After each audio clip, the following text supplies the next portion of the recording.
Elevator with keys. The elevator has two interior accordion doors. The mother-in-law repeats, "Ah, is there another door?" Maloney reaches the third floor on Place de la République with his mother-in-law. He's going to water the plants of his boss, Monsieur Schneider. His boss trusts him and his good work. The building is old and elegant. In front of it, several colossal blocks portray the solemn face of a beautiful French city. The old elevator completes the long pilgrimage with various groans of ropes, buttons, and lamps. After a peristaltic journey, it arrives at the top. He then remembers Janine opening the door for him, smiling. The veteran mother-in-law says, "Ah, another door." Maloney pulls the heavy bunch of keys from his pocket. Before him, the white door. The trusted man has arrived with his talkative mother-in-law to water Monsieur Schneider's plants. Maloney, perhaps an obedient, tempered, committed man. She, an elderly woman who forecasts the weather according to the curves of comets and her needlework. The elevator creaks and protests, as if it sensed the encounter of two colliding generations. The conversation turns. The mother-in-law begins to talk about her daughter's glorious past, the ex-boyfriend, a neurosurgeon, golfer, believer, about the accomplishments of her extraordinary family, and that time she rescued a lame cat in the Alberche Mountains. Maloney thinks, "Damn dwarf nun," but hides it with a smile and says, "Have you seen the clouds today? So soft and scattered," and thinks, "Like your ass." Tension peaks when they nearly get stuck between the second and third floors. She accuses him of having strangled literary force and he of her smelling like burnt hairspray. Finally, they reconcile by drawing a chessboard on the elevator mirror with an eyebrow pencil. The pieces seek checkmate, Maloney mutters. And at last, the elevator ascends. Maloney pulls the keys from his pocket. Will they unlock the door?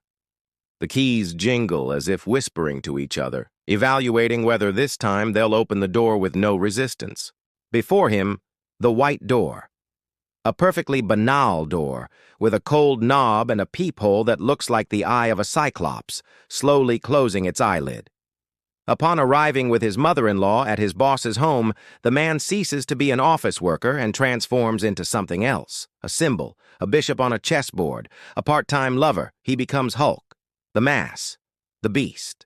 He believes he's a tempered, obedient man, slightly bald in spirit.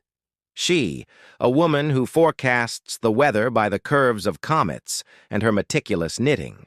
She mixes astrologics with precise daydreams.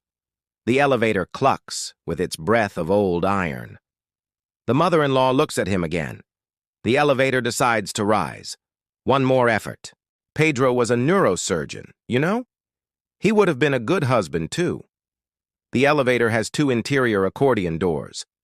The mother-in-law repeats, "Ah, is there?" Maloney starts trying all the keys. The white door to the house has at least two locks. Two. Janine is not there.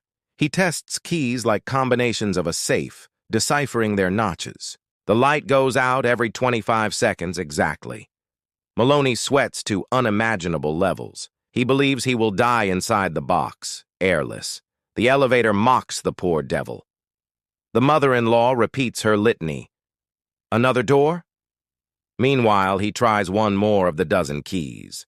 The elevator is blocked because it was designed to enter and exit, not to sit like a damn idiot pondering keys. Maloney knows now he's going to die in this dumb, dark box. The light goes out again. Maloney wants to strangle someone. The elevator descends on its own to an unknown floor, the basement of unspoken things. Ah, another door. Il y a encore une autre foutue porte, echoes in Maloney's head. A grumpy and frightened man scrutinizes him from the mirror, and the elevator, satisfied, stops, opens the accordion doors and a white door, with several locks, neurocircuits, and mechanisms. Finally, the key turns and the white door opens. Inside, des dents, des plantes, apparemment vivantes. An orchid bows as if in prayer. The ficus bears a resentful air. The cactus seems to reproach him for his thick skin. Maloney sighs. He crouches. opens the tap, and fills the watering can. "The fern is sad," she says suddenly. "What?" Maloney asks, not wanting to know. "The fern, it looks sad."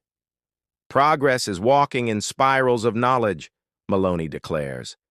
He now remembers the vibrant spell of Janine Schneider, her undulating smile, her solar plexus. He blushes.